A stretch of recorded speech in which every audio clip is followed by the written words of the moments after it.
Assalamualaikum warahmatullahi wabarakatuh. Perkenalkan, saya Bonita Ulfa dengan NIM 211217003 dari Universitas Trilogi Prodi PGSD.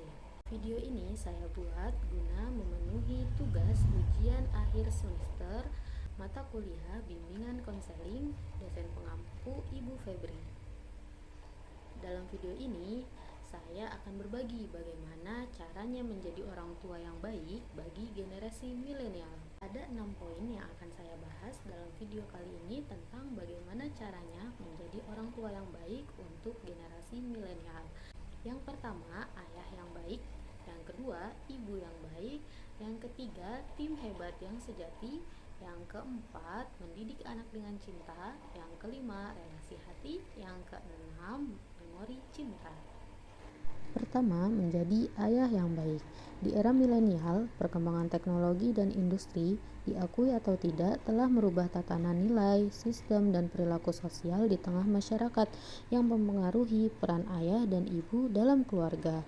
Bila di masa lalu seakan telah menjadi kesepakatan bersama bahwa tugas seorang ayah dibatasi untuk hal-hal yang bersifat materi, keuangan, atau pemenuhan ekonomi keluarga saja, maka sekarang dengan banyaknya ibu yang bekerja, bahkan menjadi tulang punggung atau pencari nafkah utama keluarga, maka menjadi ayah di era milenial harus mampu menyesuaikan diri, salah satunya dalam pengasuhan anak. Ada 4 peran ayah di era milenial agar fungsi-fungsi keluarga, terutama fungsi sosialisasi dan pendidikan dalam keluarga, dapat berjalan sebagaimana mestinya. Yang pertama yaitu ayah harus bisa mendampingi istri saat masa kehamilan. Peran ini dapat dilakukan dengan mendampingi istri dalam pemeriksaan kandungan dan persiapan kelahiran. Hal ini sangat penting karena kehadiran suami sangat mempengaruhi kondisi emosi istri dan akan berdampak pada pertumbuhan dan perkembangan janin. Yang kedua, ayah harus ikut dalam merawat anak atau bayi. Jika seorang ayah ikut membantu merawat bayi, maka akan berdampak pada peningkatan kesabaran dan semangat ibu dalam merawat bayi dan menyusui dengan sebaik-baiknya. Bagi ayah, ini bisa dilakukan dengan ikut mengganti popok, memandikan, menggendong bayi, terus memberikan rangsangan agar pertumbuhan dan perkembangan bayi dapat optimal, misalnya dengan diajak berbicara atau melatih gerakan fisik sesuai dengan usianya. Yang ketiga yaitu seorang ayah harus bisa melakukan aktivitas bersama anak. Ayah bisa melakukan aktivitas yang menyenangkan bersama anak seperti bermain bola, jalan bareng, bersepeda, rekreasi, bisa membaca, mendongeng, menggambar, dan masih banyak yang lainnya. Yang keempat, seorang ayah harus bisa menciptakan komunikasi yang baik.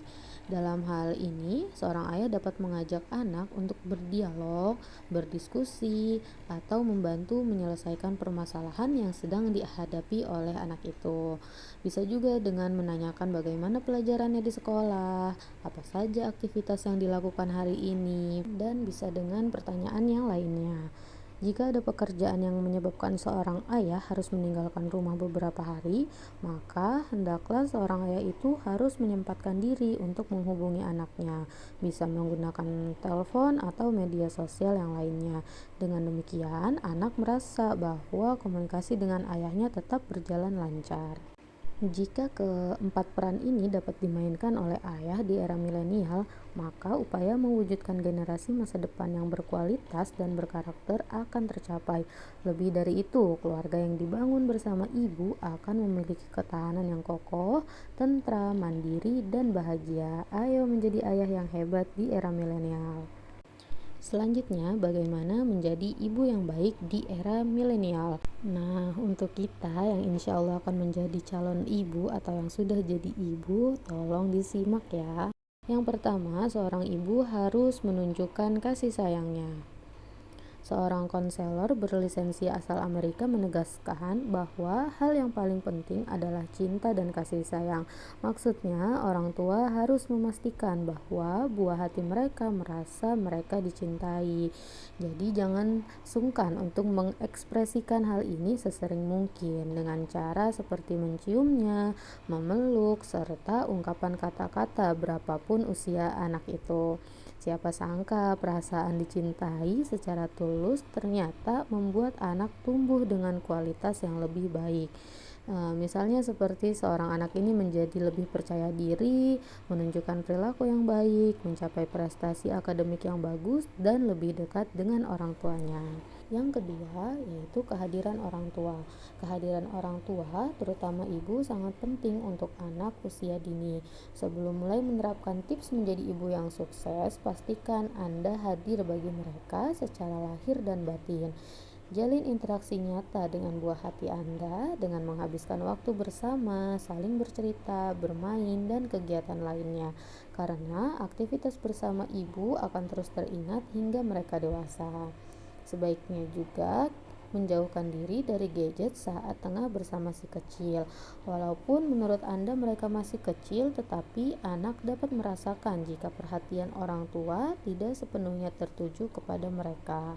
Yang ketiga, yaitu membuat peraturan yang jelas. Setiap orang tua mempunyai idealisme yang berbeda-beda untuk mengelola rumah tangganya, sehingga Anda perlu berdiskusi kepada pasangan dan kepada anak-anak Anda peraturan apa yang akan diterapkan di rumah. Tentunya peraturan ini harus disepakati sama semua yang berada di rumah itu. Sebagai tindak lanjutnya, tulislah peraturan yang sudah diketahui oleh seluruh anggota keluarga dan tempelkan di tempat-tempat yang mudah terlihat di rumah. Dan jangan lupa gunakan kalimat-kalimat dengan nada yang positif. Yang keempat, yaitu menerapkan konsekuensi bagi siapa saja yang melanggar. Dalam mendisiplinkan buah hati, tentunya orang tua wajib menerapkan konsekuensi secara konsisten. Tentu saja bukan dengan cara yang kejam, karena kalau kejam akan melukai batin anak dan mungkin tidak akan dilupakan seumur hidup. Sesuaikan konsekuensi atau hukuman dengan usia dan tahapan tumbuh kembangnya. Misalnya beberapa menit time out atau membantu pekerjaan rumah tangga. Yang kelima, yaitu hindari memberi anak kesibukan yang terlalu padat. Dengan alasan demi masa depan anak, orang tua zaman sekarang sering mendaftarkan anak di berbagai kegiatan luar sekolah. Ini memang tidak salah, tetapi Anda juga perlu mempertimbangkan minat, bakat, dan kondisi anak. Selain itu, orang tua juga perlu memberi waktu luang untuk anak bermain, santai, dan mengistirahatkan fisik dan psikisnya. Orang tua yang terlalu membebani anak dengan kegiatan yang tak diminatinya dapat memicu stres di usia dini. Selanjutnya, yaitu mendengarkan anak. Mendengarkan anak adalah cara menjadi ibu yang baik untuk anak laki-laki atau perempuan yang mungkin menurut Anda paling simpel. Padahal membangun kebiasaan ini dapat menjadi pondasi yang memungkinkan orang tua mendampingi buah hatinya pada setiap tahap penting kehidupannya. Dengarkanlah anak dengan sungguh-sungguh tanpa melakukan hal lain, walaupun biasanya seorang ibu pada umumnya merasa multitasking. Setelah anak puas bercerita, berilah tanggapan agar putra-putri Anda merasa dihargai. Dengan menanamkan kebiasaan ini dari kecil akan membuat buah hati selalu datang kepada Anda setiap ingin mencurahkan perasaannya. Yang terakhir, menunjukkan dukungan. Salah satu orang paling penting di mata seorang anak adalah ibundanya. Karena itu, Anda berkesempatan membuat hidup buah hati menjadi berarti. Caranya adalah dengan mendukung bakat dan minatnya walaupun tidak sejalan dengan harapan Anda. Tentu saja, hobi anak bisa jadi hanya sementara, tetapi mereka akan terus mengingat bahwa orang tua selalu mendukungnya. Dengan begitu, mereka akan terbiasa mengeksplorasi berbagai hal dengan bebas dan penuh percaya diri. Ini semua karena Anda tak pernah menghakiminya. Selanjutnya, yaitu tim hebat yang sejati. Sebuah tim yang hebat adalah tim yang mampu untuk bekerja sama, saling percaya, bertanggung jawab terhadap tugasnya, dan mau berkomitmen tinggi untuk mencapai tujuan bersama. Adapun cara yang bisa kamu lakukan agar berhasil menjadi generasi milenial yang bermanfaat untuk pribadi maupun tim, yaitu harus punya visi masa depan yang realistis, pintar kelola keuangan, kaya akan ide inovatif, percaya diri, berani mengambil resiko, berani membuka pikiran untuk wawasan yang baru. Selanjutnya, mendidik anak dengan hati. Mendidik anak dengan hati adalah mendekatkan rasa dengan jiwa anak untuk memudahkan berinteraksi di rumah dan memudahkan pelayanan pembelajaran yang menyenangkan di sekolah. Perkembangan zaman global sangat mempengaruhi perkembangan anak. Yang mau tidak mau, orang tua harus bisa menyesuaikan dan memproteksi perkembangan anak. Jangan sampai salah arah, salah kaprah sehingga mempengaruhi perilakunya yang condong negatif dan menyimpang sesuai dengan tatanan adat dan budaya ketimuran yang masih menjunjung tinggi etika, moral, dan agama. Mendidik sepenuh hati sangat penting dilakukan oleh orang tua terhadap anak-anaknya dan guru-guru terhadap anak didiknya. Yang kelima, relasi hati. Relasi yang kita kenal merupakan salah satu kebutuhan manusia sebagai manusia sosial yang nyata dalam kehidupan sehari-hari. Tentunya sebagai makhluk sosial, kita akan selalu membutuhkan bantuan lingkungan sekitar atau lingkungan tempat tinggal. Kita tidak dapat menyangkal bahwa kita harus menjalin hubungan dengan lingkungan kita. Relasi hati gelisah dengan pikiran kacau dan stres seseorang jelas ada, bahkan saking berpengaruh, terkadang sampai menyalahkan diri sendiri dan Tuhan atas derita yang sedang dialami. Bila kita menemukan seseorang yang stres pemikirannya dengan berbagai tugas-tugas dan beban hidup duniawi, maka berilah dia solusi hidup dan minta jangan sekali-kali sampai menyalahkan diri sendiri, apalagi menyalahkan Tuhan. Maafkanlah diri sendiri dan mohon maaflah kepada Tuhan.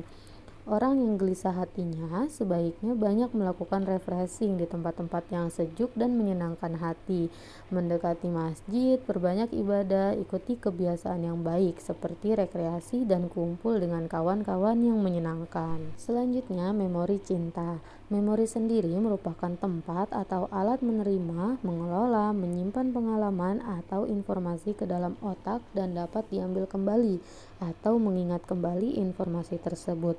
Memori memiliki peran yang sangat besar dalam kehidupan manusia dalam melakukan aktivitasnya.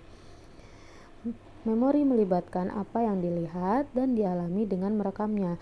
Memori menggunakan rekaman itu untuk melakukan aktivitas.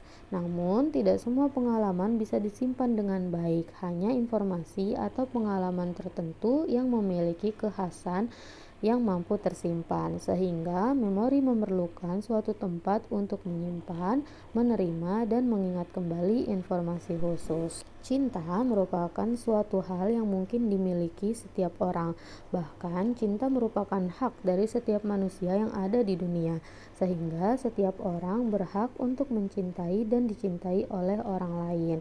Begitupun dalam sebuah keluarga, kalau satu sama lain saling mencintai, maka akan tercipta keluarga yang harmonis, aman, damai, dan tentram. Cinta itu bisa menumbuhkan kebahagiaan dan kehangatan.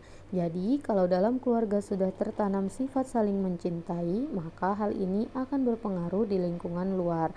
Kalau hati bahagia, otomatis kita keluar rumah pun akan ikut bahagia dan merasa senang menjalani aktivitas dalam kehidupan sehari-hari. Kalau kita sudah saling mencintai, maka akan terkenang di sebuah ingatan atau memori kita. Jadi memori cinta ini sangat berpengaruh baik dalam kehidupan sehari-hari dan bisa berdampak pada pekerjaan atau aktivitas yang kita lakukan sehari-hari. Alhamdulillah sudah selesai saya bahas 6 poin penting untuk menjadi orang tua yang baik bagi generasi milenial.